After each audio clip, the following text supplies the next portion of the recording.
Going live.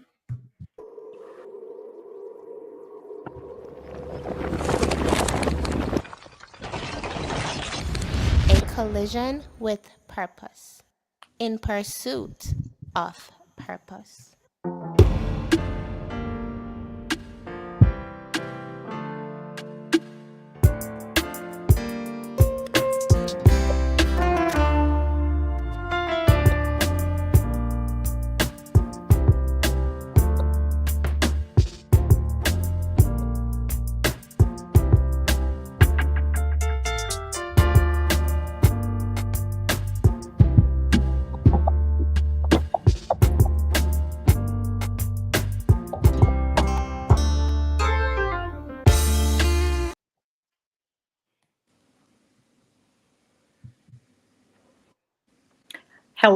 Hello, everyone, and welcome. Welcome to In the Spotlight, the home of unfiltered conversation, where real talk is what we do. My name is none other than Donna Thompson. Donna Thompson, and I am Dr. Laxley Stephenson, and we are your everyday regular host. And I say that because we have a guest host tonight, none other than, oh my God, it's Mrs. Renee Rogers. Hello, Renee. Hello, everyone.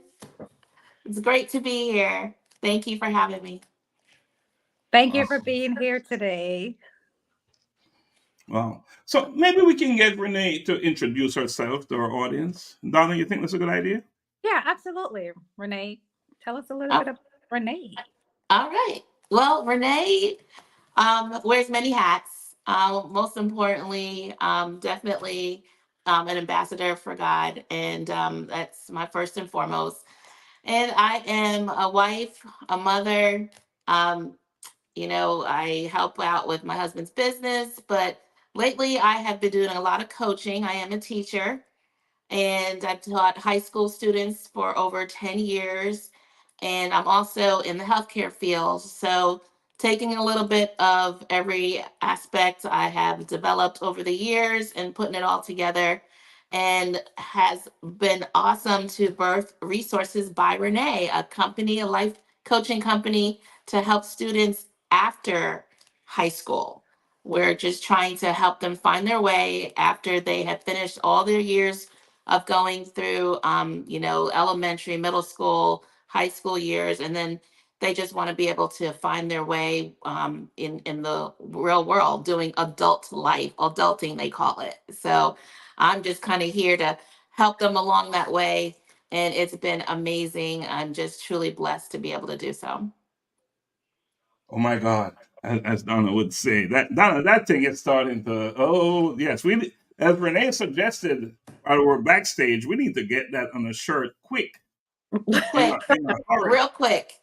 But something that you said, Renee, that is so powerful. You help students after high school Yes. because indeed, that early part, going to education and all that standard stuff. There's so much work to be done after they graduate from high school. And another big thing is that we're talking about education, and you're an educator. Our main guest tonight is an educator. He's a principal of a high school. But we will get to that. We will get to that. But Donna, today is a big, big, big, big, big, big, big, big, big day. Talk to us about today and why it's such an important day. Oh my gosh, today is just January 15th.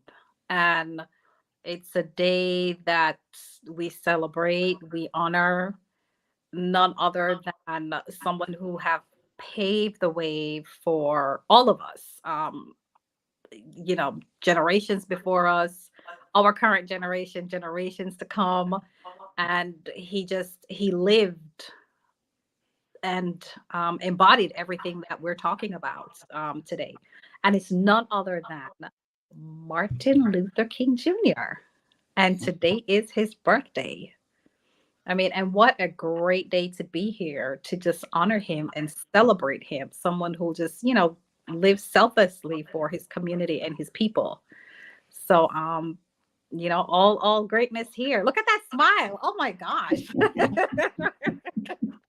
That was Let's hear awesome. what Renee want to say about Dr. King. What do you want to say about Dr. King? Dr. Martin Luther King is, as the kids say, the GOAT, right? He basically paved the way for all of us. And, I'm sitting here watching him. He had that smile because he was walking in his purpose. And, Mm. when you're walking in your purpose, there's nothing like it. You just permeate joy, you radiate it. It's just awesome. I think about all his different speeches. He was such a phenomenal speaker. As someone that's aspiring to be a motivational speaker, he's an amazing example of what that is. He was just a great man. He was a great father. He was a great husband. He's just all around amazing man of God. So A great human being indeed, and one that attracts so many great people to work with him. Because his work, while he was the leader, there are many other individuals that made his work and all that he aspired to do become a reality. So we commend them as well, right? Because right. his work, it was so huge, so big. It was not the effort of one person, and so we must commend all those individuals that walked with him and did an awesome job to make it possible. So, Dr. King, we honor you.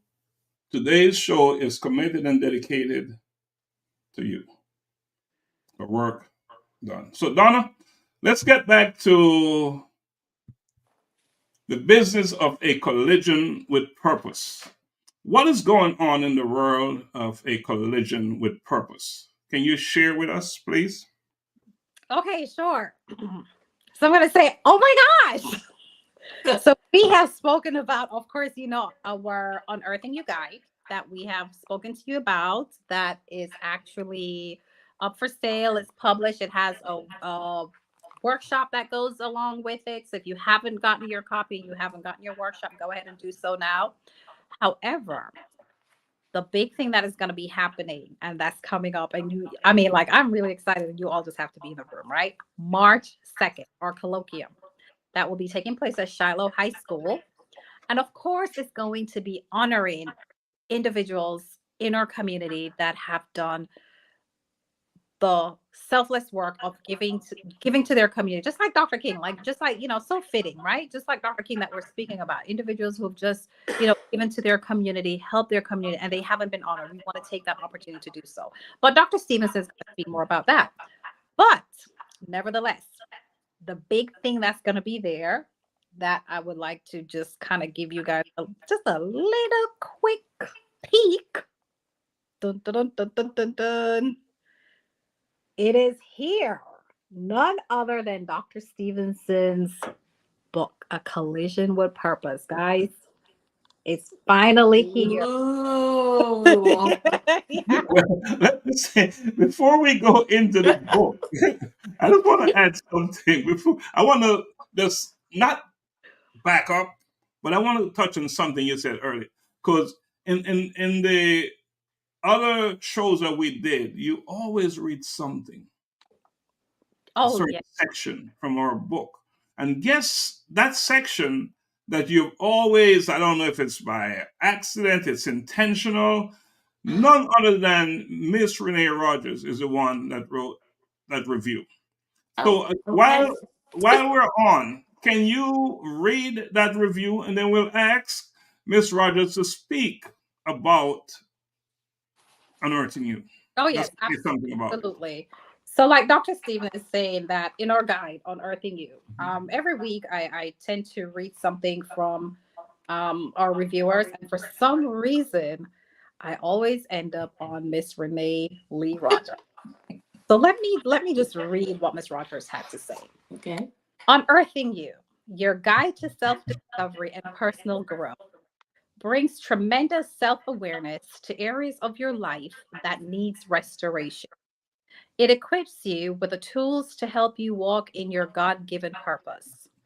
This resource provides a solid foundation for creating a successful future through self-development and self-discovery. resulting in self-fulfillment. Those around you will also benefit from your personal growth. This is an excellent investment for yourself and your future. None other than educator and life coach, Miss Renee Lee Rogers, who's here with us today. Yes. And for Yeah. some reason, like every time I read, when I open the book, I'm always writing your review. Well, I appreciate that. That's Yeah. listen. I have to say, my husband teases me when I say the word listen. So your word is oh my God, and I'm always saying listen. So, but this unearthing you is an amazing tool. Again, I work with young adults, and I don't know if this is the appropriate time to start talking about this, but Talk. this really is the it all. It really is. This one particular resource will help so many young people. I'm going to definitely use it because I went into a high school recently. If you haven't, I'd probably suggest that you spend maybe some time volunteering in a high school. But these young people are really do not know who they are. And when you don't know who you are, how are you going to be able to go out there and do what you need to do? And this particular resource right here, Unearthing You, is amazing to help them step by step. It's not overwhelming. You have to be able to meet these young people as far as how they process things now. Okay, so you can't give them a whole bunch of everything at one time, and you have to be able to break it down. The interactive part of this book, this manual, is going to be amazing because again, you have to be they're all about social media, so they're scrolling. They will take this book. Okay, this it's not overwhelming. It's definitely able for them to understand the terms, and you can elaborate on it. I really do. I really like this book. I really do enjoy this resource, and I can't wait to start diving into it with young people because again, that is my heart. And I was looking for something. I'm going to be very honest. I was looking for something that I could use, whether it is right after high school or I have 30-year-old single moms. Mhm. So I work with them also. And we're now starting to expand into just single parents overall. Because as a single mom, and one thing I have been learning is just to use your life, and I saw that in here, mapping out your life, the segments of your life, and using that to help others. So I'm not going to try to be someone that I'm not, that I don't understand. And so now we're going to be able to help single parents and using Unearthing You to help single parents really find themselves again. Because when you're a mom, you're a dad, you're grinding to literally just be that person, be the support, be the guide for your kids, but you lose yourself sometimes in the middle of all that. So Unearthing You is going to help so many different you know, demographics, so many different people that are going through life. It doesn't even matter what age. But again, I focus on the younger people, and I'm just truly excited how I'm going to be able to help them understand that they have value. They have greatness inside of them through this book. I mean, I'm truly excited. I can't even explain it, but it's self-discovery, personal growth is what I'm about because I know what I went through. I know and I can only tell you from experience. And that's the best, right? Right. And people are able to listen because they know from where you came from, and having something you can talk all day long, but you have to be able to apply too. So the book allows you to have application, you know and so again, I can go on about it, but it is definitely a great tool for my young people. I'm get ready because I'm coming at you with the Unearthing You. Oh my gosh, thank you. No wonder I keep reading Thank you. your segment. So that's why I wanted to back up, and not to go back, but to Mhm. get back to it. And Renee, you said something about experience, and something that I am realizing that an experience is only useful if it spurs an action. Mhm. And that's something we need to pay attention to. All these experiences are great, but what you're doing with it. Right. You Right. know, and that's the key. So we have an announcement to make about this book, how you can purchase it, and how the purchase of this book and my other book can benefit students, and we'll make that announcement tonight. So and that's a big, big deal. So we're going to make that announcement tonight. So Donna, what else is happening? Oh You're my, wearing that In Pursuit of Purpose thing, and I'm wearing this thing right here. And we have Paint of Purpose, Purpose by Design. We have I am walking in my purpose. We have Created for Purpose. We have all these wonderful. We have shirts. We have hoodies. We have all kind of stuff available. They're hot. They're moving. They're selling. Get yours. Wait, I think I hear my doorbell. Maybe mine's at the door. Hold on. yeah, that's the express delivery. We have our special guests patiently waiting to come on, and we're in for a treat. I'm Mhm. telling you that. The principal, and a.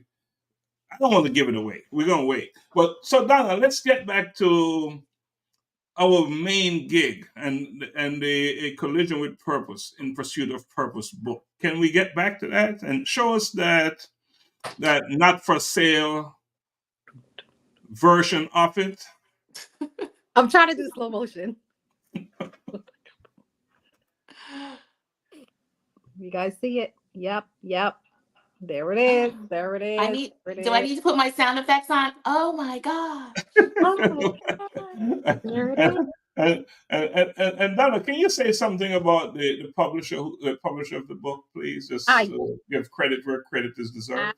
Absolutely. So the publisher of this awesome work is none other than Victorious U Press, and the CEO is none other than Miss Joan T. Randall, or maybe I should say Elder Joan T. Randall. Okay, be careful with the title. Elder is important. But that is our publisher of this great piece of work here for Dr. Stephenson is Victorious U Press, and I think she's on with us this evening. So we'd like to say thank you very much to Victorious U Press and Elder Joan T. Randall. And interestingly, our guest tonight, there is a chapter in this book that is dedicated to our guest. His story is in the book. His story is in the book. So let's talk a little bit about a colloquium. A Collision with Purpose presents a colloquium in pursuit of purpose. What is happening on March 2nd? That's a big, big, big, big, huge deal. Oh yeah, that's a very big deal. So of course, like we touched on a little bit earlier, is that we will be honoring. We're going to have several guest speakers. We'll be having a number of the collaborators that is a part of the book as well. But most importantly, we're honoring in our community that they're just your everyday individuals who have dedicated their life to serving their community, who they're actually living in their purpose, walking in their purpose by serving their communities. And they just have not been honored. And we would like to take this opportunity to honor those individuals, to let them know how much we do appreciate the work that they're doing and how they're giving back to their community and how they're impacting their communities. So we will have an award ceremony where we will be honoring those individuals. And then, of course, it's going to be an evening of networking, connecting, and we will have some entertainment there as well. And just, a great evening of people coming together, like-minded individuals who are really serious about living their purpose and doing the work that they were meant to do.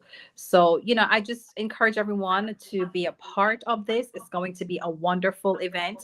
You do not want to miss it. Come with an open mind, and when I say open mind, come empty, to where you're going to just walk away with a lot of knowledge and meeting great people, and just be ready, honestly, for your life to be changed. when you leave this event. So if you haven't gotten your tickets, go ahead and get your tickets now.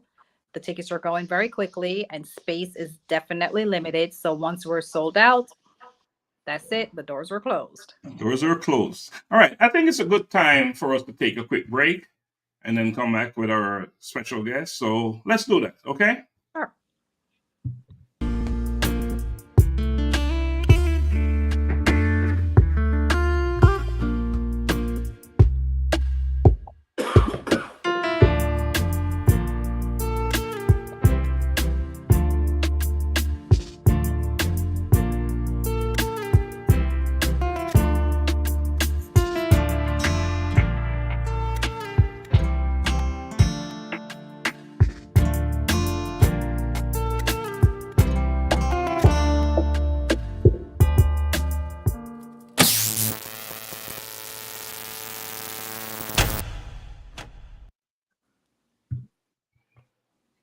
All right. Welcome back. Welcome back.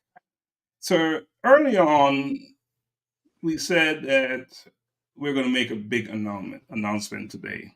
So before we make the announcement, I want to play a video. I want to play a video and check it out. Just take a listen. Turning every book into a scholarship. Today's topic, empowering education. Turning every book into a scholarship opportunity is very personal to me. In September 2023, I had the extraordinary opportunity to journey to Kenya alongside Pastor Lexi Johnson and a devoted team of missionaries from her organization, MM4H. This trip not only offered me a glimpse into different lives, but also ushered in a profound epiphany during our visit to Lunga Lunga, a community deeply in need of support. The realization that an experience is not enough unless it spurs one into action prompted a pivotal question within me: what is next? Moved by this insight, I committed to providing full scholarships to two deserving orphaned students, turning my reflections into meaningful actions. I have answered what is next. I have achieved that objective. So here I am again, asking myself, what is next? With that in mind, I am excited to share an initiative that embodies this very spirit. The A Collision with Purpose team decided to implement the A Collision with Purpose Scholarship Fund. Starting today, our passion for reading and education takes a significant leap forward. With every purchase of my books, Unearthing You, Your Guide to Self Discovery and Personal Growth, or A Collision with Purpose, In Pursuit of Purpose, from my website, of course, $5 will be allocated to fund scholarships for deserving students attending school in underserved communities globally. This initiative bridges the gap between the inspiring messages of my books and the real world impact we can make together. Each sale is now a step towards empowering young minds, nurturing their dreams, and fostering their pursuit of purpose. This initiative is more than just a fundraising effort. It is a testament to the power of using one's gift to make a tangible difference. Every writer has the gift of words, every artist the gift of vision, every leader the gift of guidance, and each person the gift of wisdom and giving. When we channel these gifts towards uplifting others, we enrich their lives and find a deeper meaning and purpose in our own. I urge each of you to think about your gifts. How can you use them to contribute to your community, to contribute to the world at large? How can you make a difference in someone's life? The answer doesn't have to be grand. Even the most minor actions can profoundly impact someone. Join us in this noble cause. Your support is not just a purchase, but an investment in the bright future of our next generation. Let us embrace our talents and work together to transform lives. One book, one student, one community at a time. Let us show the world that the potential for positive change is limitless. Let us show the world that the potential for positive change begins with us when we unite our gifts for a common purpose. Until next time on Daily Insights, thank you and blessings always. All right. So, what is that announcement about, Donna? For each sale on our website of our books, we will donate $5 per sale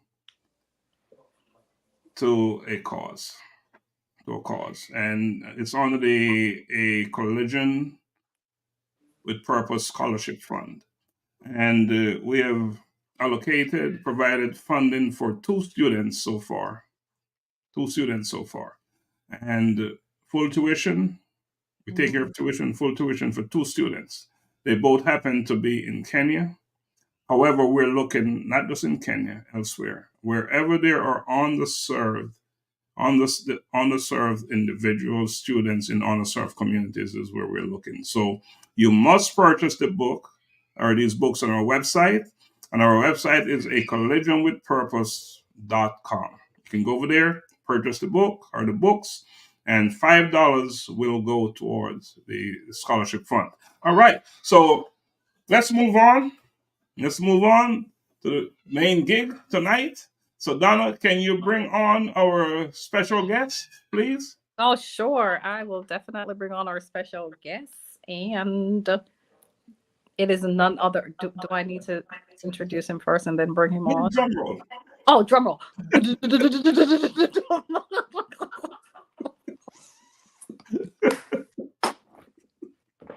There you go. Oh. Did you do the? All right, there you go. Talk about the man.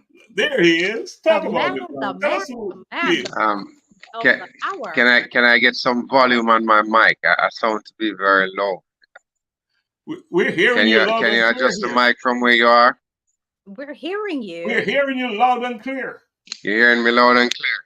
Mm-hmm. Yes, sir. We are. You're in the house. Okay. So let me just give a quick introduction. So we have none other than, oh my gosh, he wears so many hats. So we have Counselor, Mr. Counselor, I don't even know what to say, Mr. Counselor Garfield James, Mr. Garfield James Principal, Mr. Garfield James a farmer, the Mr. Garfield James everything. But I just want to say, all jokes aside, Mr. Garfield James is a very important member of his community. He serves the Westmoreland community in Jamaica, West Indies. He is the principal of the Little London High School in Westmoreland. And he selflessly gives back to his community. And I can say that because I've had the pleasure of working with him. And so it is my honor to have you here. You're just an awesome person. So welcome to A Collision with Purpose. And we're just happy to have you here. Thank you, Mr. James. Before you respond, let me jump in there because, as Donna said, we have done significant work with you in Western Westmoreland and more specifically at Little London High School. And your partnering with you has been so successful. The kind of results that we have achieved there, we couldn't have achieved it without you. So I want to personally welcome you to the Collision with Purpose in the Spotlight, where it's all about real talk. And we're going to have real talk tonight. Authentic talk. Just say what's on your mind. Just tell us like it is. Because that's what this program is all about. So now it's yours. Tell us who Mr. James is. Good evening to the hosts and your listeners. Donna did a beautiful job in presenting or giving a synopsis of who I am, but a simple version. Just I am a servant of the people, and I love from where I sit in the capacity as a leader to lead in a way that speaks to full representation, through humility and ensuring that the task at hand is done.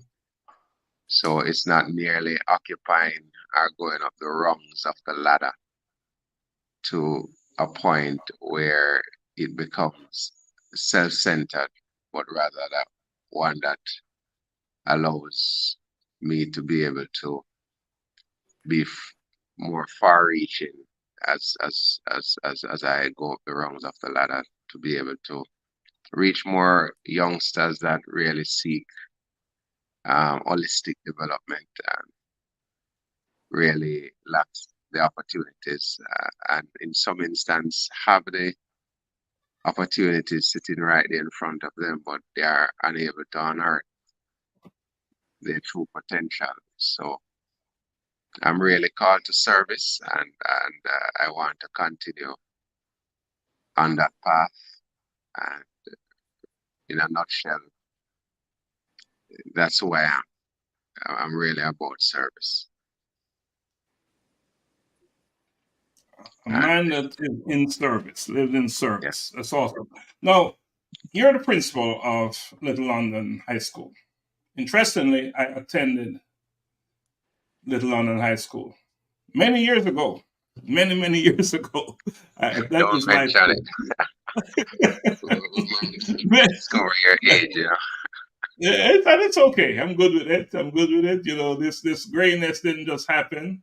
It happened for a reason. But I attended Little London High School. Tell us about Little London High School? What is it? What is going on there now? Okay, London High School over the decades have really grown. It has transitioned from just, it was not always Little London High. It has transitioned from a point where the school started, open its doors in 1975, where we saw only grade 1 to 9, and then it grew into a secondary school to a high school.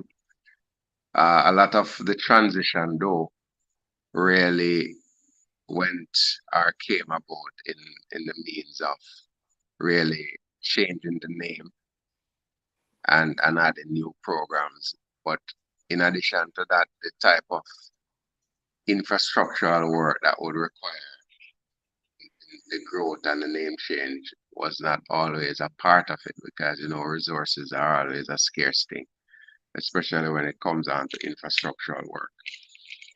Today, Little London is one of 4 high schools there in Westmoreland. Should I say 5 high schools, one of 5 high schools there in Westmoreland, and is one of 2 high schools in Western Westmoreland, because Westmoreland is divided into 3 political boundaries, Eastern, Central, and Western. Little London plays a major role, where it really caters to 5 primary schools that are within the zone. So pretty much those 5 primary schools are basically feeders to the high school. And without Little London, all those students, or the vast majority, would not necessarily have a place at the high school level.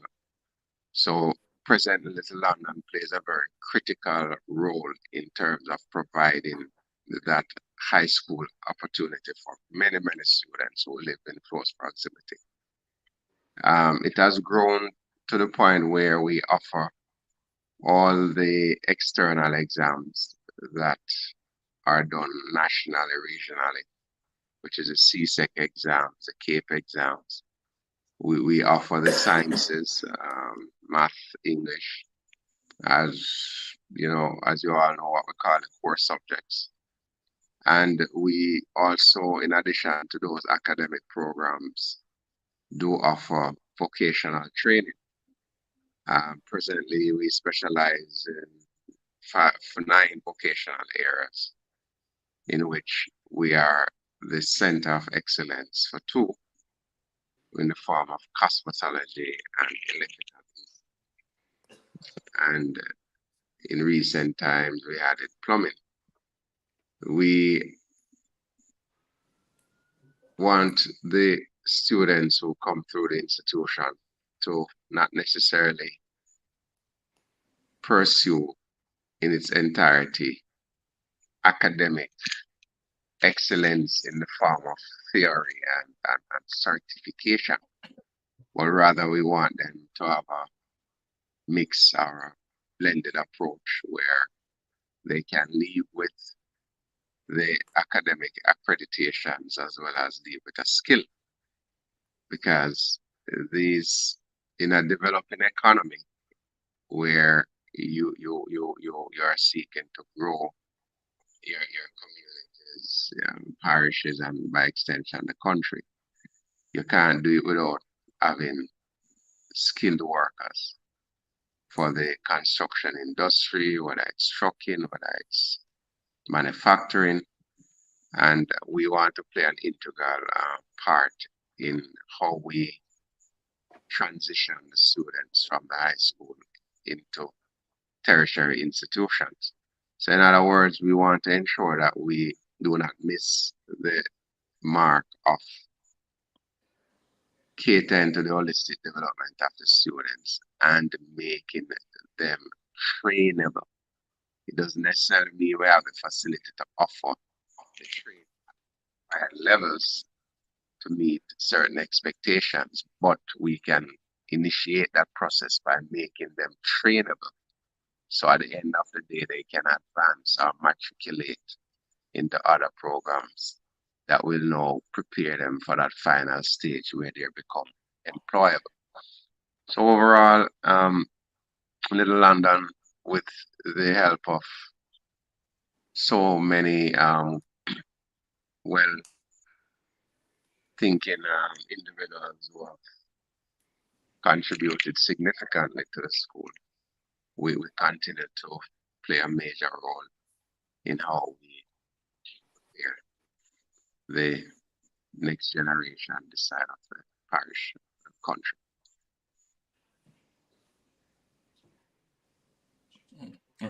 Renee, I know you're an educator as well. Do you have Repeat that, Doc. I was saying that our guest host, Miss Renee Rogers, she's also an educator. And I was wondering if she had a question for you or any thoughts, anything she wants to share. Go right Yes, ahead, Miss Rogers. Go easy on me. Remember, I'm in Jamaica, okay? First of all, it's a pleasure to meet you, Mr. James, Principal James. For first, I know that you're talking about vocational education, so I'm very glad to hear that, because that's the actually field that I was teaching in. We called it career and technical education. So is that something that's offered to all the students, or is it something that, if they choose to do it, do you make it mandatory? How do you select that they do that? They obtain those different skills. Okay, good question. They're all exposed to the concept of vocational education through career training and exposure. However, they have the option of choosing the type of vocational skill set that they would want at the grade 10 and 11 levels. So it is really introducing them at grade 9 to the concept of vocational training, and then they get a chance to select the areas that they choose to do. Despite that, though, you do find cases where you have students who can't find the particular vocational mix that they would really want to do, and sometimes they do end up doing a particular vocational area that they don't necessarily intend to pursue at the end of their high school training. But that is due to the limited capacity in terms of the number of vocational areas that exist at the school. But despite that, the entire cohort of 10 and 11 it's mandatory that they are assigned a vocational area. That's excellent. For example, I give you an example. A typical example, I did agriculture as one of my vocational choice at high school, and also did welding. And I am presently a good welder, even though Dr. Laxley hasn't given me that welding job as yet.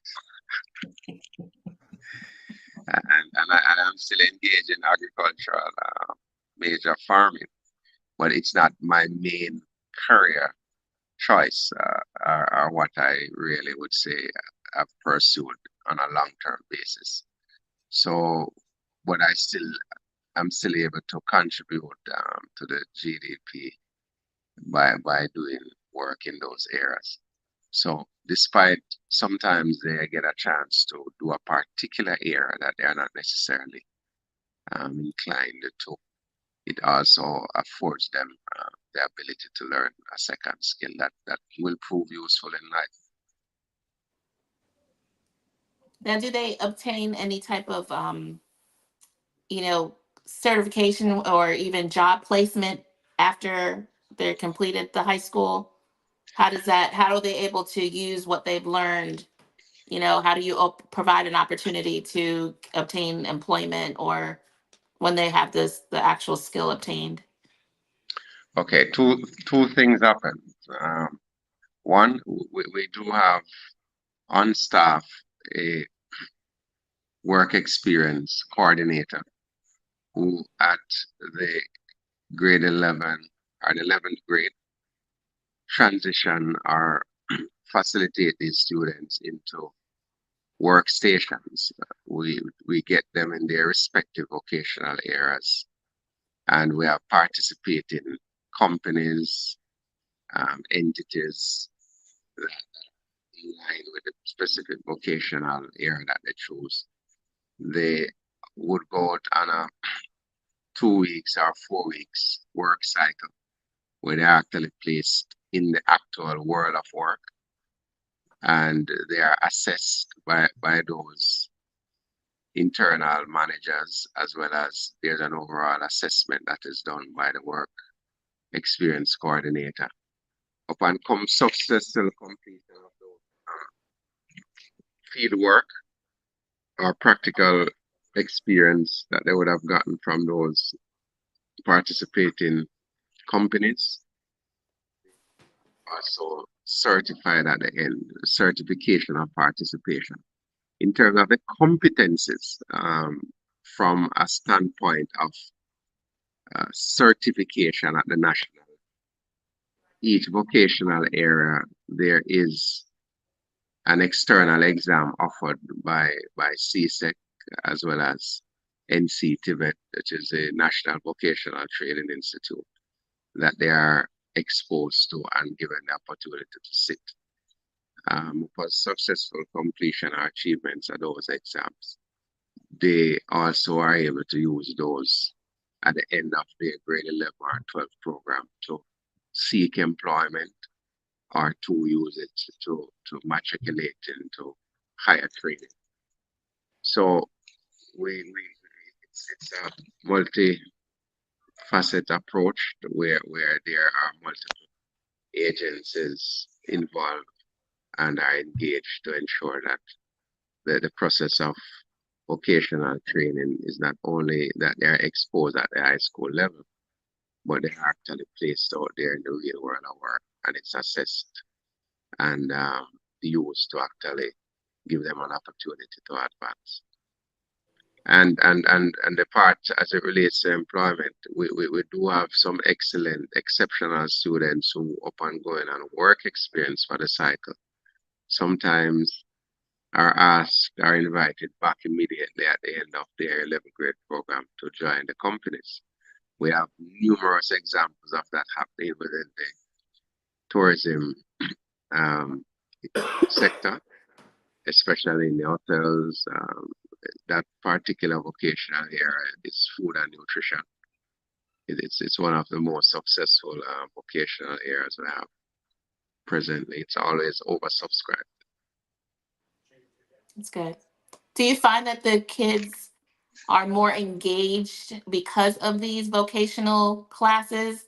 You know, do you find that they are more, their attendance is definitely improved, or they come, they come to class, they're not, I mean, I'm just trying to see if, because there's a direct correlation with my program that I had, that my students, because of the program that they were enrolled in, they didn't have attendance issues. They were there every day.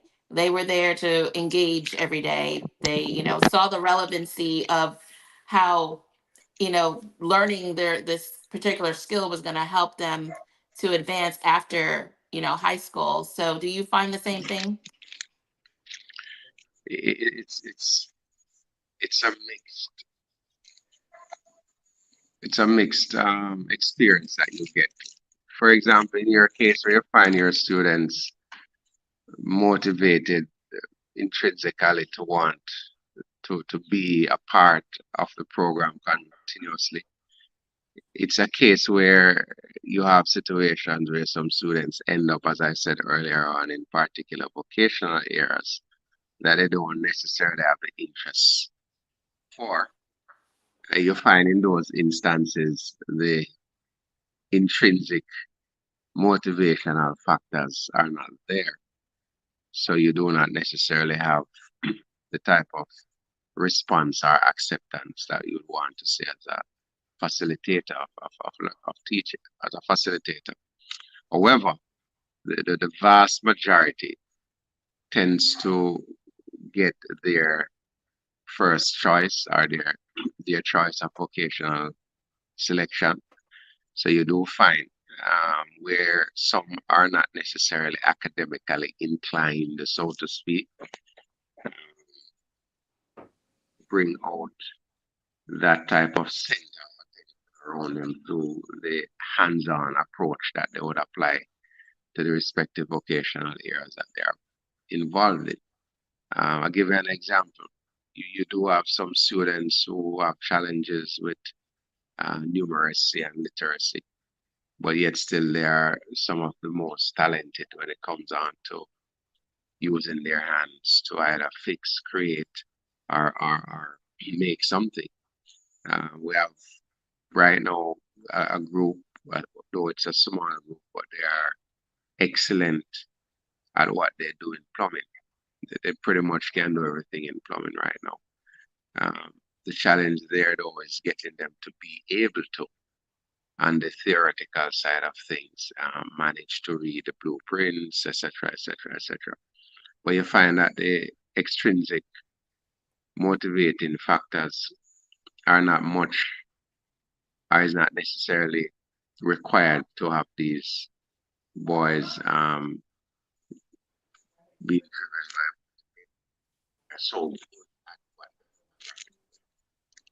So you find that it's much more on the positive side in anything that you do, especially with education and your assessment. You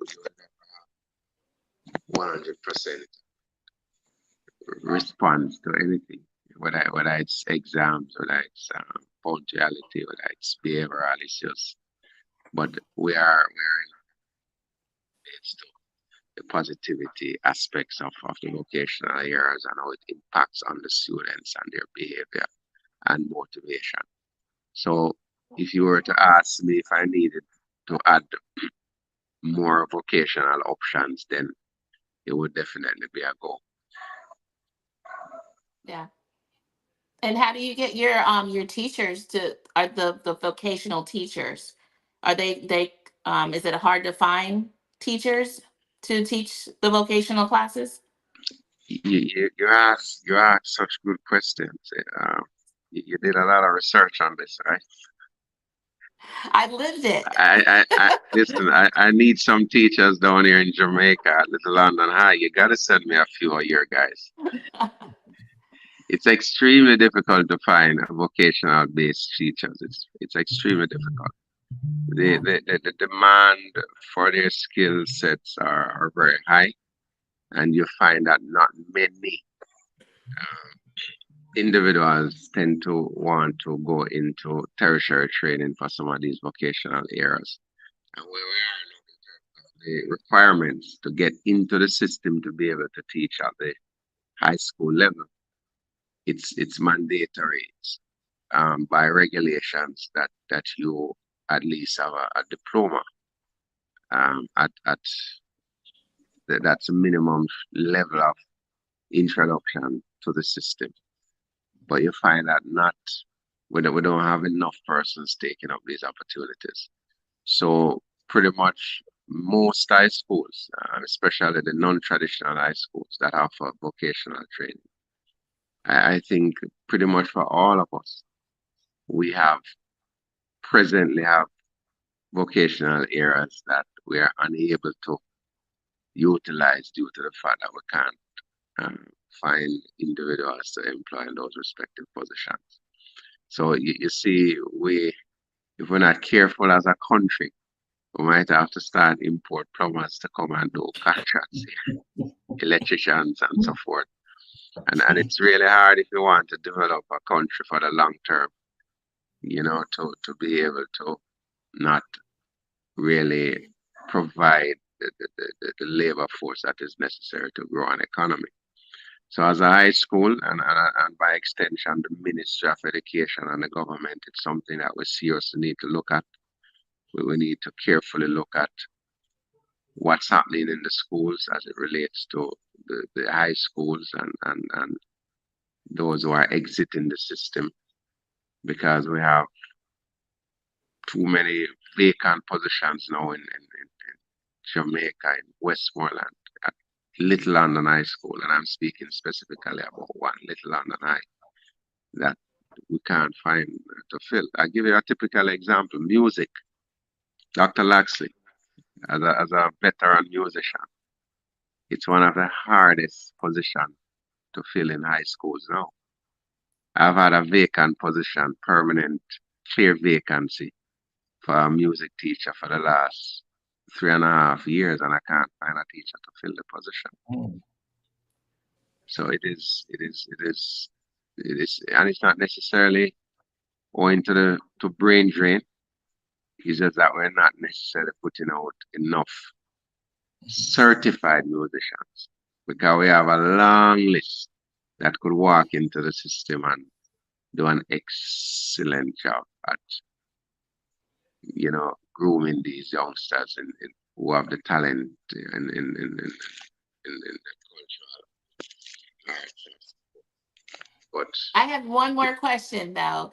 It sparked when you mentioned about Dr. Stephenson here.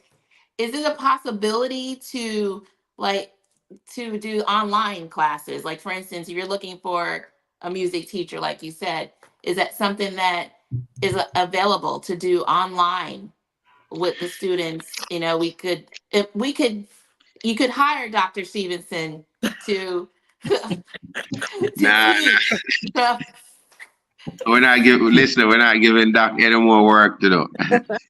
We already have him in Africa. We have him in Jamaica. For Europe, sure. yeah.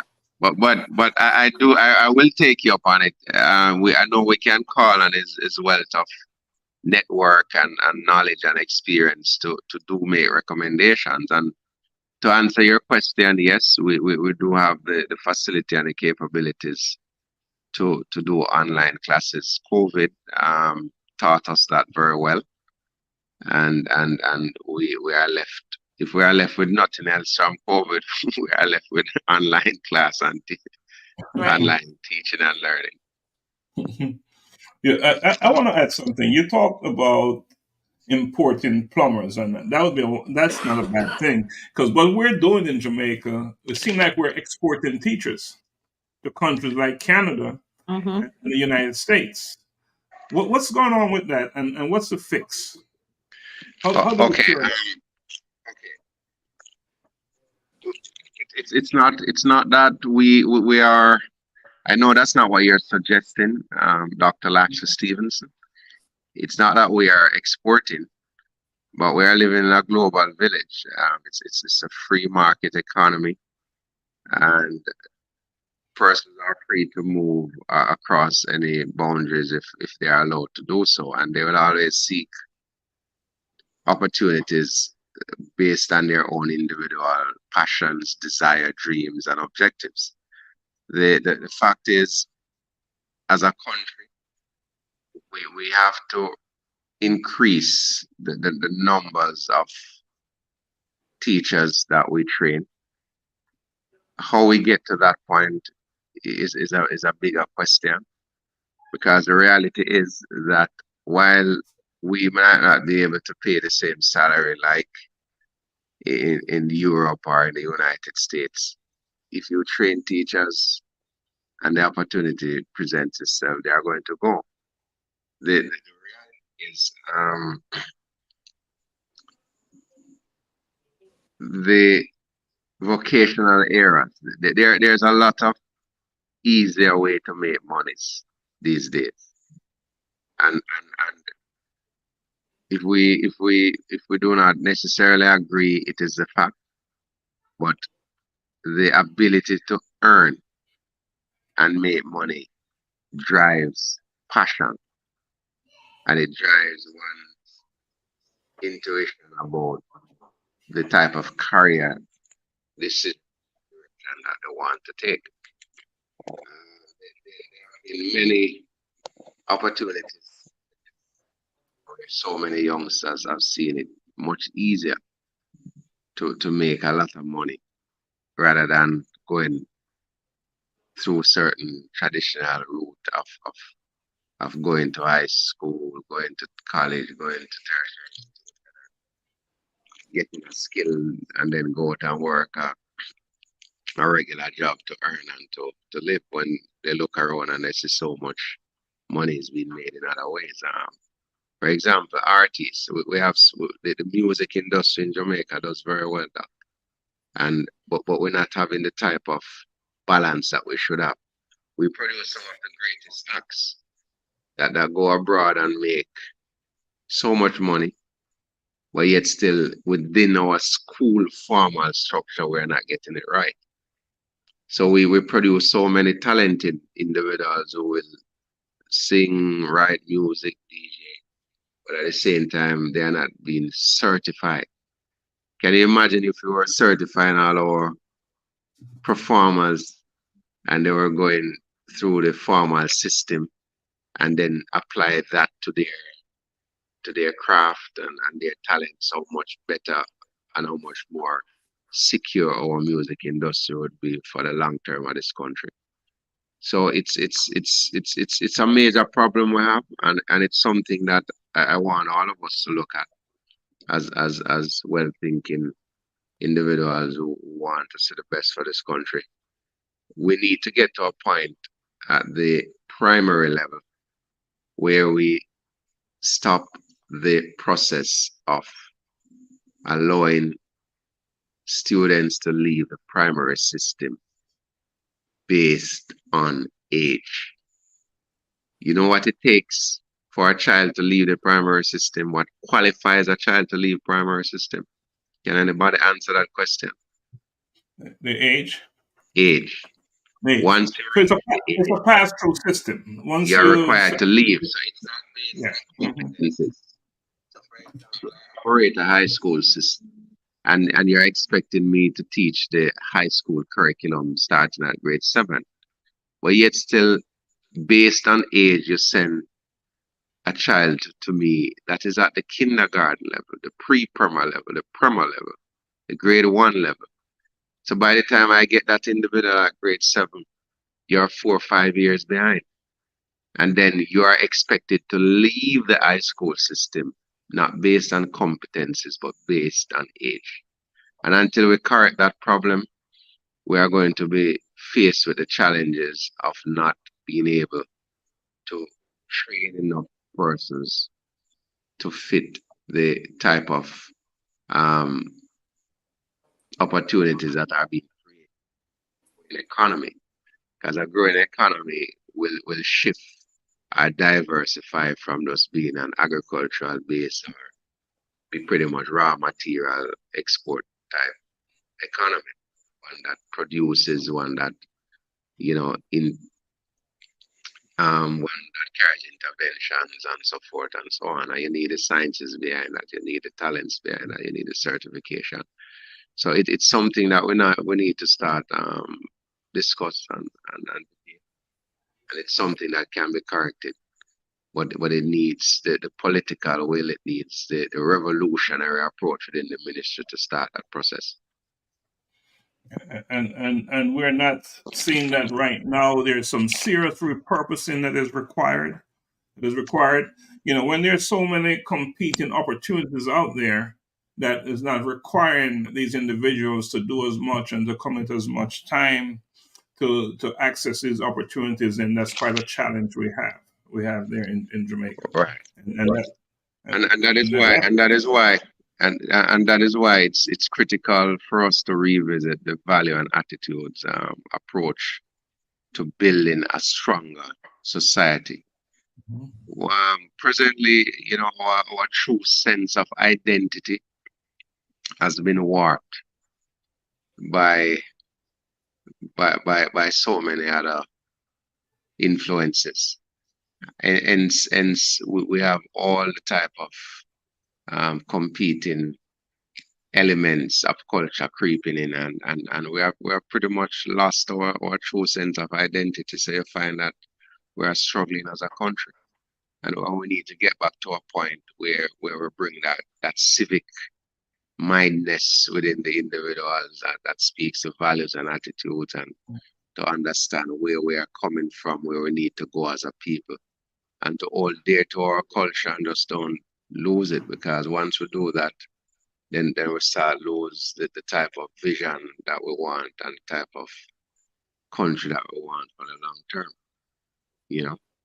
Mm-hmm. Well, you're a politician, and you touch on civic responsibilities, right? Civic mindedness. What is the participation rate for voters in Jamaica?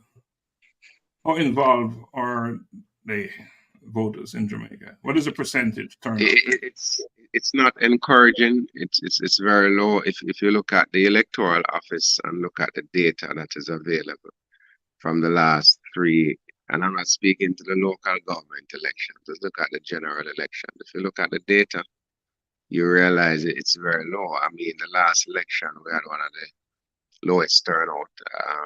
Persons might or could have argued that COVID impacted the turnout.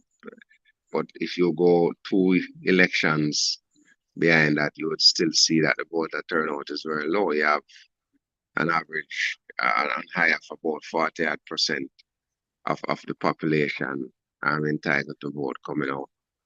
And I think the last one was somewhere in the 30s.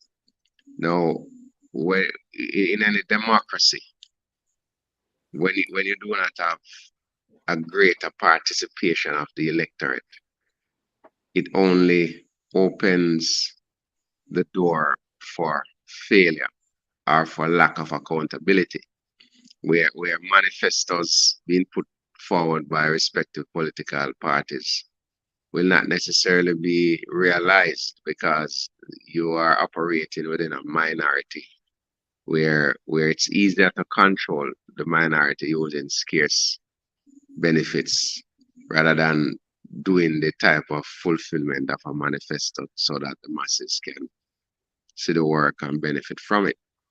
That is why, for me, I think at some point Jamaica might have to get to a point where we start the debate about making voting mandatory. Once you reach the age of adult suffrage, you should be required to participate in the political process. You go down the street and you talk, 8 of the 10 tell you that they're not interested in voting. It makes no sense. But at the same time, they want to go down to the hospital to access the health services. But who provides the type of management and running of that health service? Is the government. You go down there and you want to go to the police station to speak to some acts of criminality. But if it's government that has to manage and run that. So when you don't participate in these, you pretty much create a greater problem for the society in the long run. I don't know if, I think there are very few, if not only countries that really have mandatory voting, but I think it's something that we need to start look at that. Because what that will do is force the political parties of any given day to ensure that, you know, the masses will be coming out to vote, but they're voting on manifestos, not on just a niche group where you can go in there and be able to do certain things and then come back and win. And then pretty much apply some penalties that is not criminality based. You don't vote, so you pay a ticket.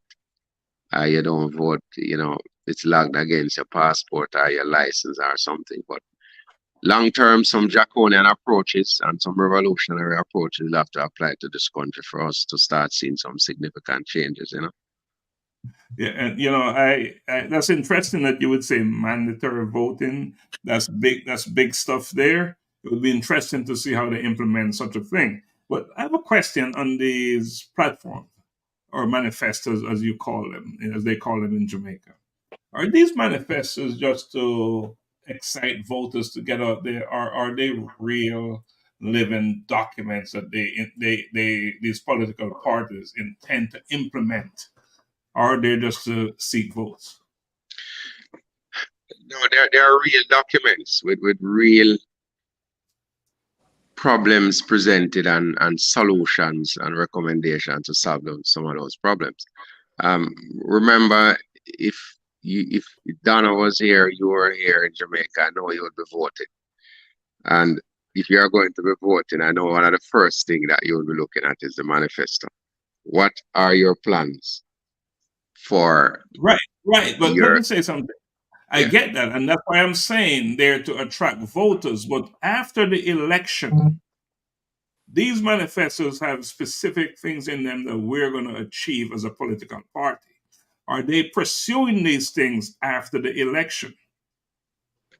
Or is it just a yes, call to get voters to come out and vote? yes, yes, they do, but the reality is that in no democracy, in no political system, you have a manifesto presented that is Yeah, we're losing you. that Can is you get always closer to the mic or something? completed. So what you always have to do, you present a manifesto and then you work at trying to achieve the objectives of that manifesto. And you reevaluate and but there will always be aspect of it that has not been completed. But the fact is that more and more voters now are voting based on performance. So you have to perform based on manifestos outlined because you have to show achievements to be able to maintain power. And if you fail to do that where we are now, especially with the with access to the internet, with everybody having smartphones, everybody's on TikTok. Everybody's on YouTube.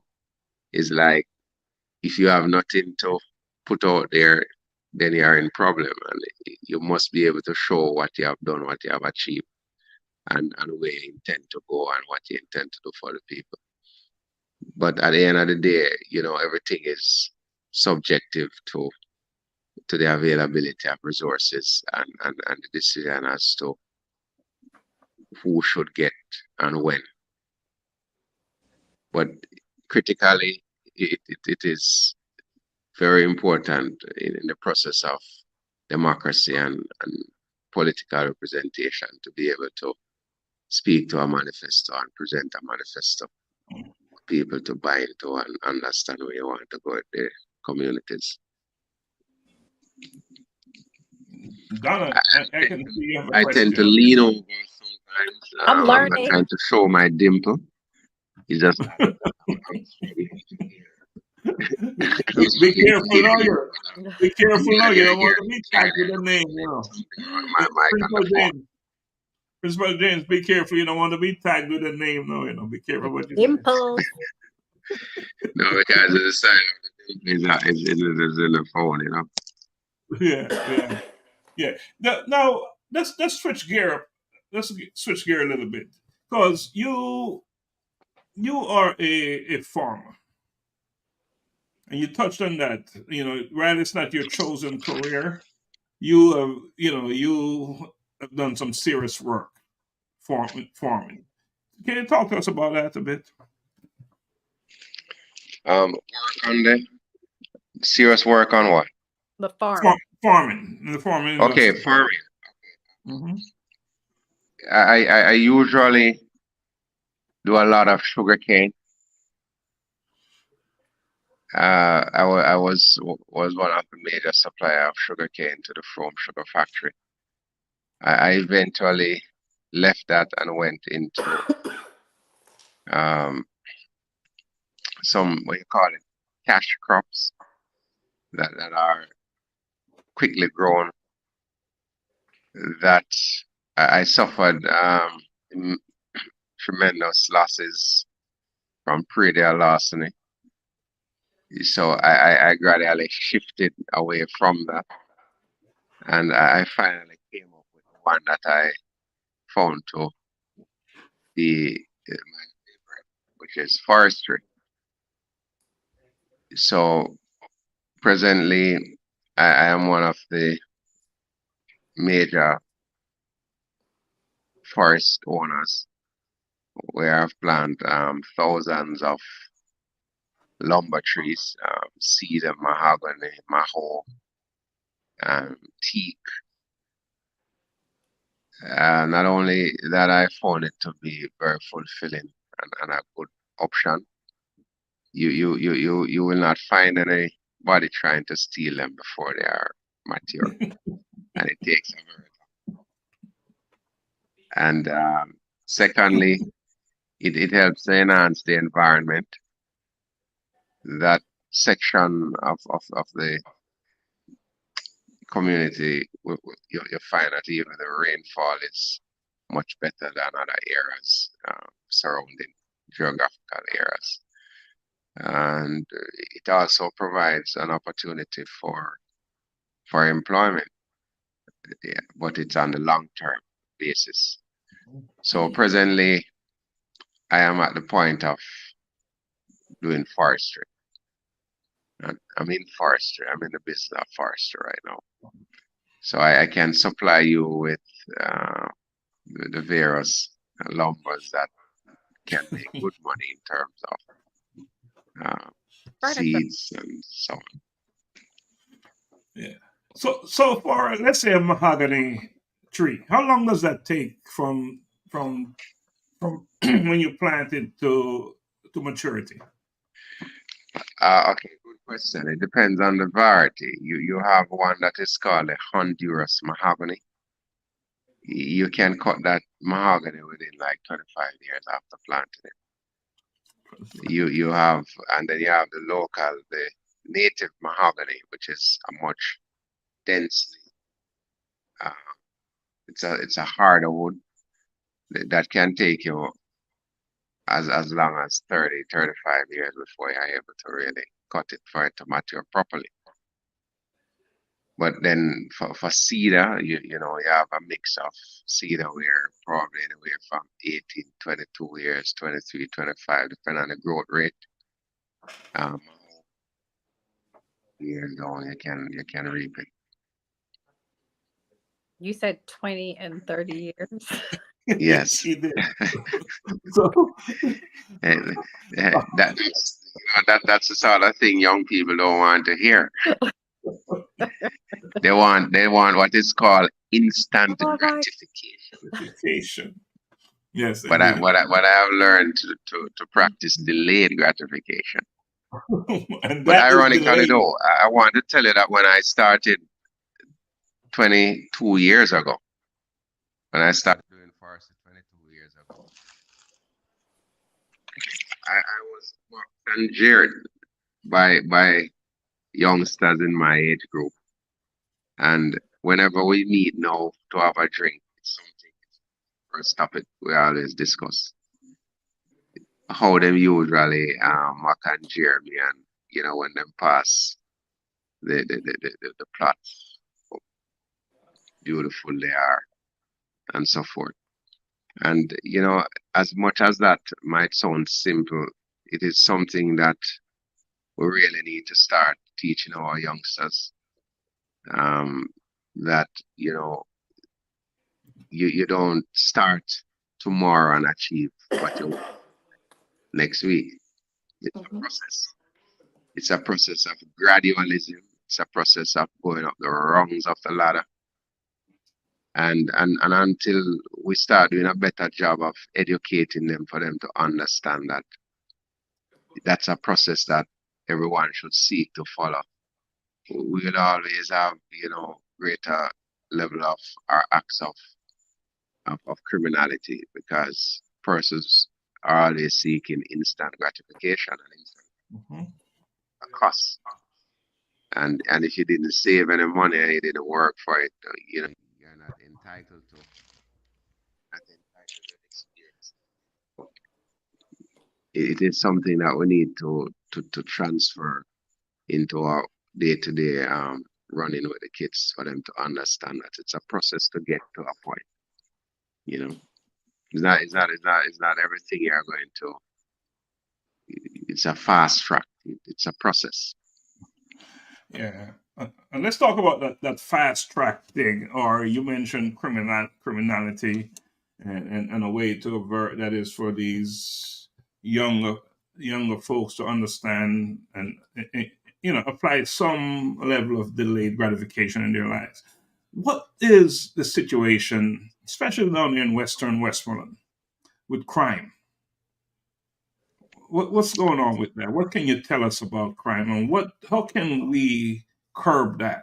What can we do to at least fix it or mitigate some of the situation with crime in Western Westmoreland? Yeah, this is a program that you must come to when you want to be hit with hard and complex questions. Well, this is about real talk, Yeah, authentic stuff. right. We're not sugarcoating anything. Westmoreland, like any other parish in Jamaica, it's not immune to crime and violence. The fact is that the police have been boosted with a lot of resources. Not that they don't need more, but they have increased their capabilities to respond rapidly to any acts of violence. They have been increased with the capacity in terms of mobility. The numbers have been increased on the ground in terms of boots on the ground. There's enormous investment coming, over $1 billion to build a state-of-the-art police station in George's Place. The Frome police station, a brand new one, is almost completed. The Little London space is also seeing a new police station under construction. There has been major renovation work at the Negril police station. So overall, the police have received some significant boost in terms of their capabilities. They are now using a lot of technology as it relates to how they police the space. It does not, however, take away the fact that we do still have instance of violence and crime being committed in certain space within the geographical spread. But a large percentage of this is based on the poor interpersonal skills that is we find among the youngsters. You find that there are disputes. A lot of the violence is coming from disputes that are not being settled verbally. And if you can't settle a dispute verbally, it means that your interpersonal skills need to be worked on. It means that there's some issue with values and attitude. And it means that there's a big problem with you not having the type of respect for your brother or your sister. So you find that a lot of the violence is being fueled by revenge coming out of disputes that have not been settled and so forth. So overall, crime in many other areas have been trending down. If you look at the last statistical report or data, Jamaica Constabulary Force, you can see that some of the major areas of concern as relates it has trended down. However, murders continue to be a serious concern. But robberies, rapes, other major crimes have been trending down significantly. Where we're having a major concern and we need to put a greater dent in it, it's actually the murders. But this is being fueled by, the lot of scamming and to a large lesser extent, drugs, etc. Which, those things tend to bring its own share degree of violence, as well as to a lesser extent gangs and fighting over turf, even though we have not had much of that since the crackdown on one of the major gangs that usually operate within the space. But it still remains a serious concern for us as a parish. Let's switch from this crime thing. I want you to sell us Jamaica, sell us Little London, sell us Western Westmoreland. Why should someone who's watching this program, who not currently living in Jamaica, why should they come to Little London, to Western Westmoreland? Tell us some of the reason why they should come. It's an opportunity to sell. Westmoreland is a beautiful parish located in the western section of the Westmoreland. Have some of the most industrious set of individuals that you will find anywhere in the world. Some of the most receptive, loving, caring persons that you would want to share your thoughts with, your day with, you would want to experience. It's a parish that has one of the most beautiful beaches that you can find. It's a 7-mile long white sand beach nestled the wetlands in the Negril section of the parish. Westmoreland has great potential for development in terms of housing, in terms of business. It's a place to be. It's one of the parishes that attracts tens of thousands of visitors every year to its doorstep. So if they can find Westmoreland to be that beautiful of a place, why shouldn't you? Come on down. We'll be ready and willing to welcome you to Westmoreland for you to share the rich experience that exists here. All right, there you go.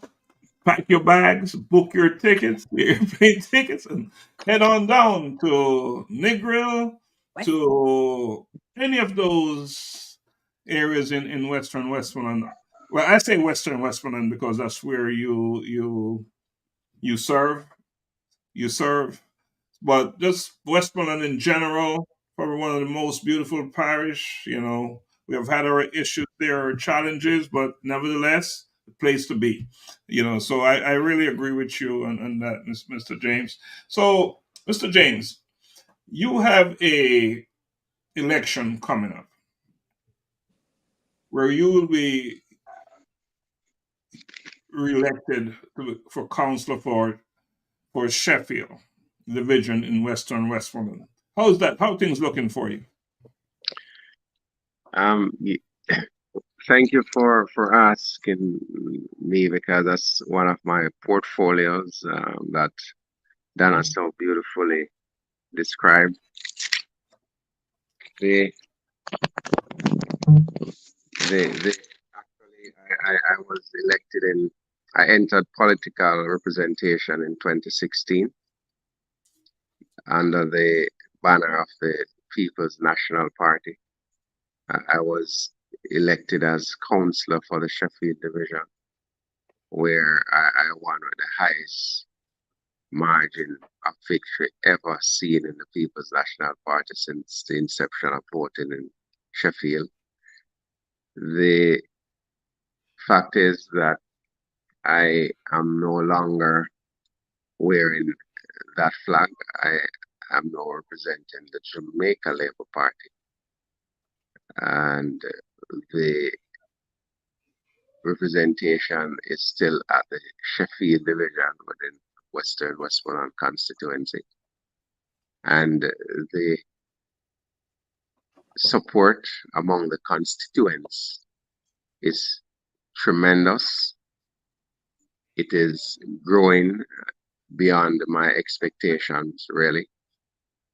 And I see, based on my own canvassing and the team's canvassing and the data collected so far, the surveys done, the polls done, I see where constituents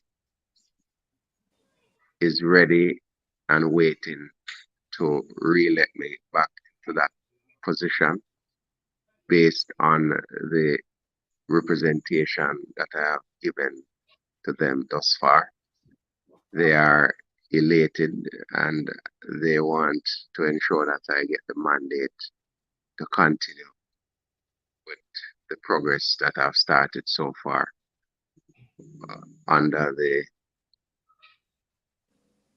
banner of true representation. So overall, to answer the question, things are looking very well in the Sheffield division, for which I am presently the councillor, and in short order will be the incumbent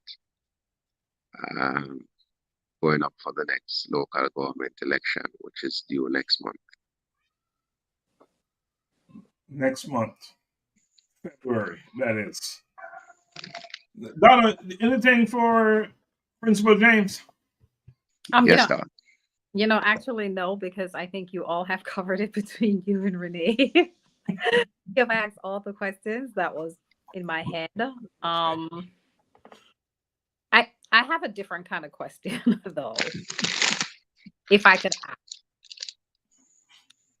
Because your work is so purposeful, Principal James, and I find it more than everything that you're doing is serving humanity in one way or the other. Like, what would you want to be remembered for?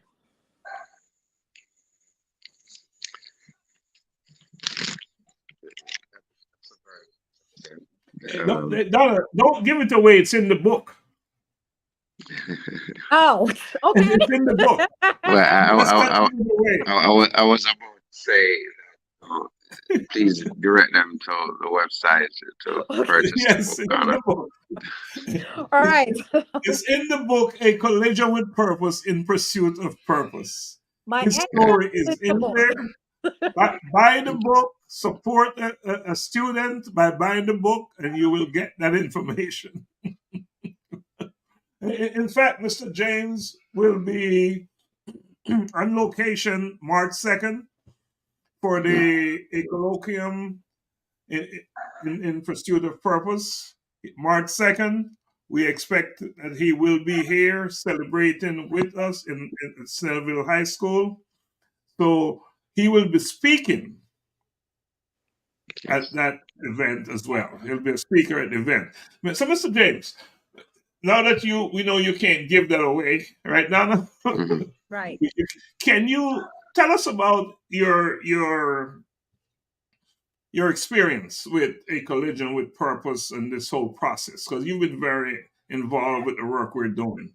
Can you share and tell our listeners share your thoughts with that, please?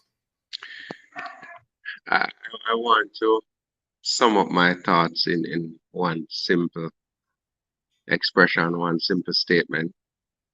And I'm speaking, this is really very impactful. It really goes deep when I'm saying this. Honestly, I really never took the opportunity to look at and to understand the word purpose until I experienced the collision with purpose, led by Dr. Stephenson and his team. And it is this experience, this opportunity that I was about this simple concept, purpose. And I had to sit and think how to answer it. It is a simple word that all of us growing up tend to have heard many times, but never really stop to take stock and to understand the real and true meaning of purpose and the impact that it carries on individual. And for that, for me, that's one of the most revealing experience that I really garnered from this. That it really gave me the opportunity to stop, think, and to look at the word purpose and how fundamental it is. Those we don't exist without. I want to commend you for this initiative. Um, your story as came about this is also a simple one, but the impact created of word that has gone into this will forever live on. And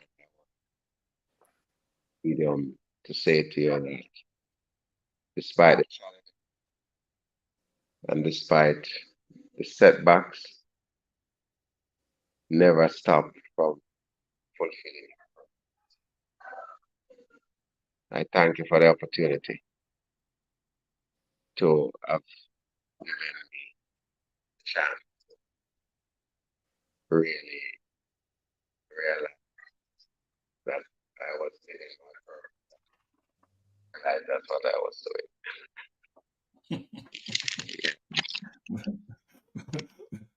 Oh, That's me in a simple way. talking about purpose, and that's how passionate I'm about it, you know. You are indeed very passionate about it, and as you see the comment there, all the best in the election. That is your purpose. Mhm. I share the same sentiment. Best in the election. That is indeed your purpose. Your life is about serving, and you have done that in everything that you have done. And I have firsthand experience working with you, and I have about your commitment, your dedication, and all about, you know, 2 steps ahead of the expectation. Everything that we have ever requested of you in working with you at your school, in all the many initiatives that we implemented there, you've always surpassed our expectations. And I want that to be said here. So we commend you for that. And that is, I'm sure Donna will pretty much say the same thing because she's been a part of the projects that we've worked on at your school. So you're a man that deliver, and you deliver. That's all I want to say.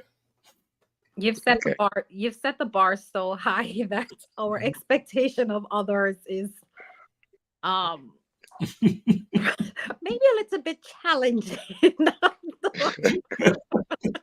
Well, good.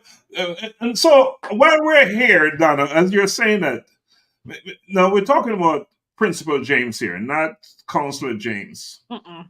One of the things that we would like to see happen is we did a project with a university in France, where we presented to a group of about 100 students, Mhm. 100 students. And what we did, we gave them an opportunity to critique our organization, but not just to critique our organization, was to come up with some problems, to identify some problems. And so identify some problems and gave us the problems, and then we in turn would say, give us the solution for these problems.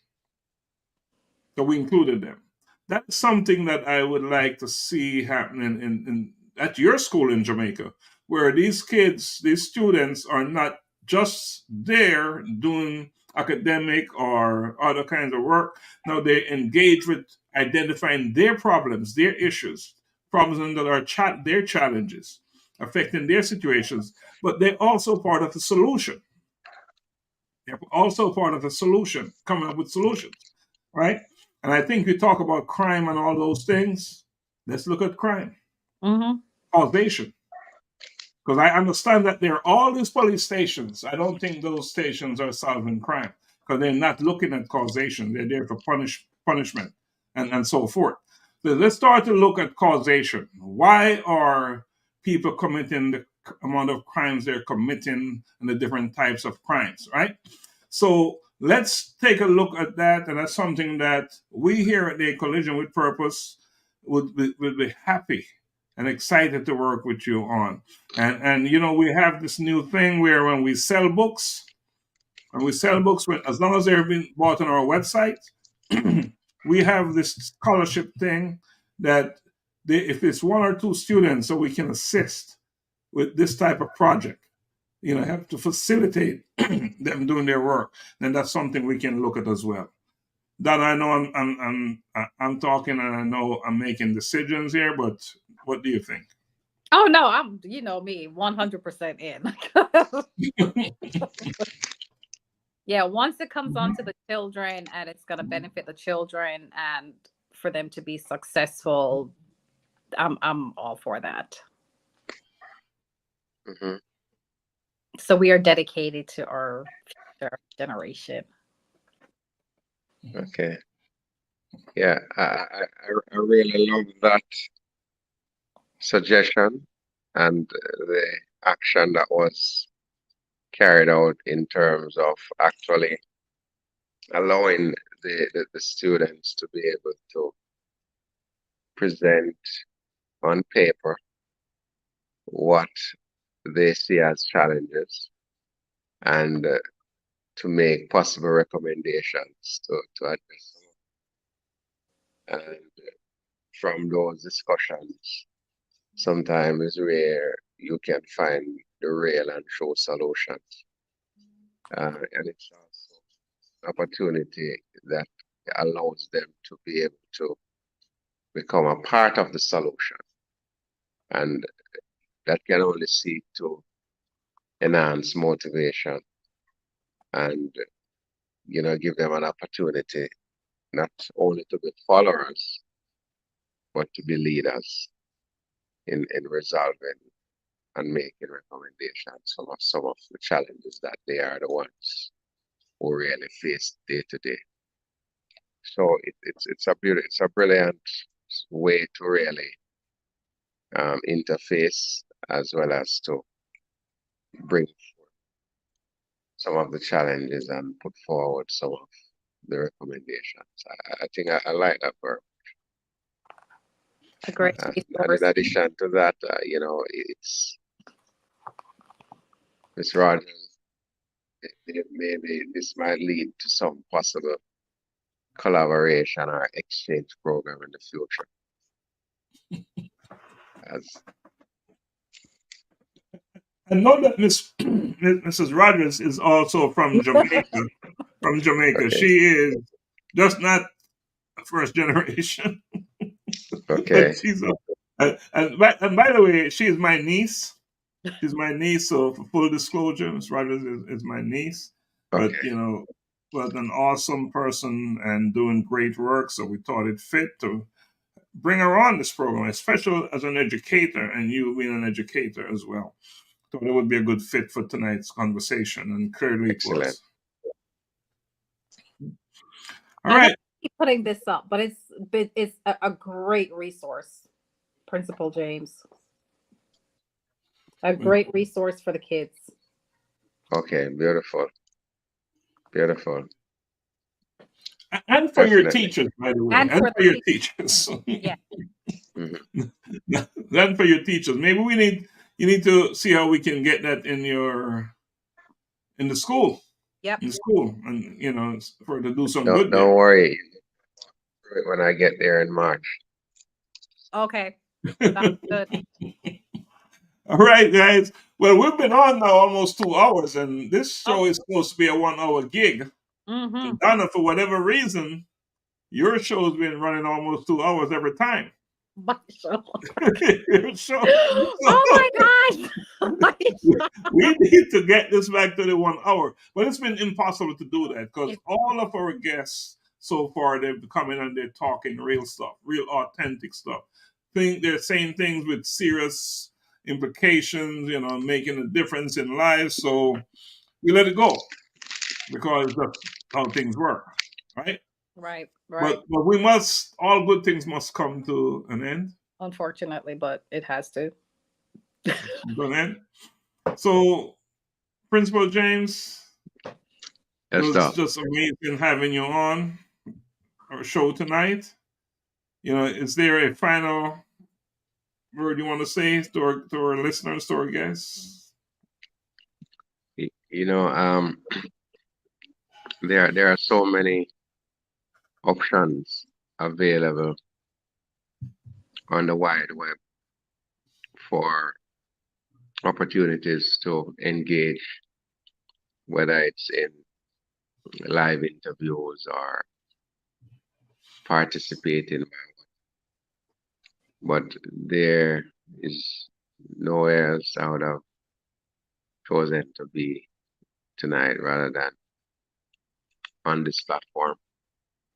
I truly think that it's a really grand opportunity for others to really be able to listen, motivate each other from their different experiences and their thought-provoking analysis of situations and what we really want to look forward to as a people for our country and our communities.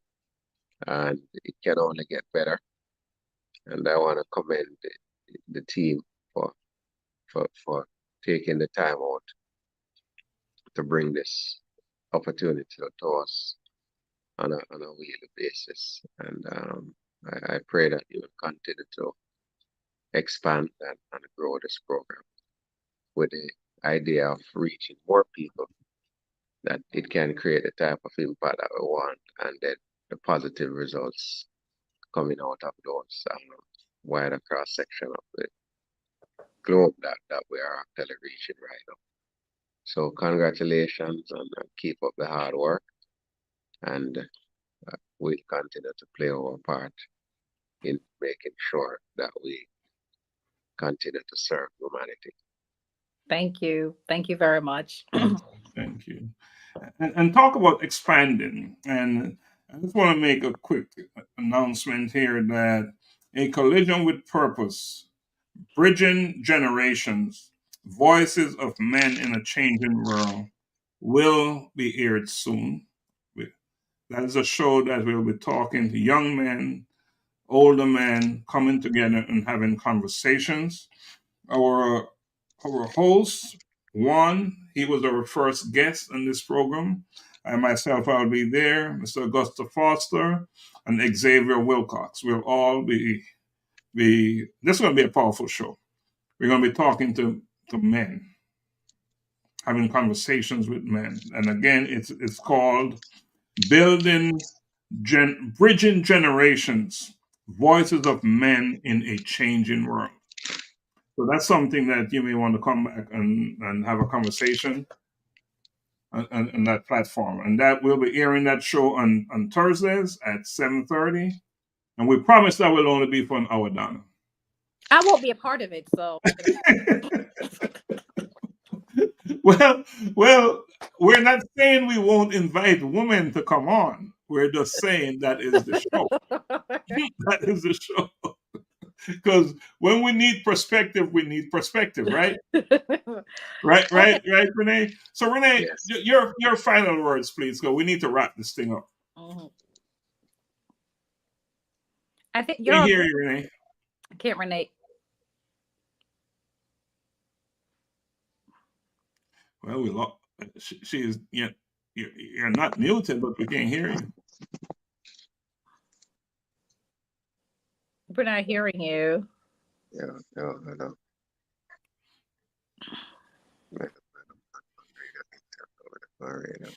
Renee, you probably have to put it in the comments. Write it in what you're finding. In the comments. In the comments. Can't hear you. So Donna, let's take us home, please.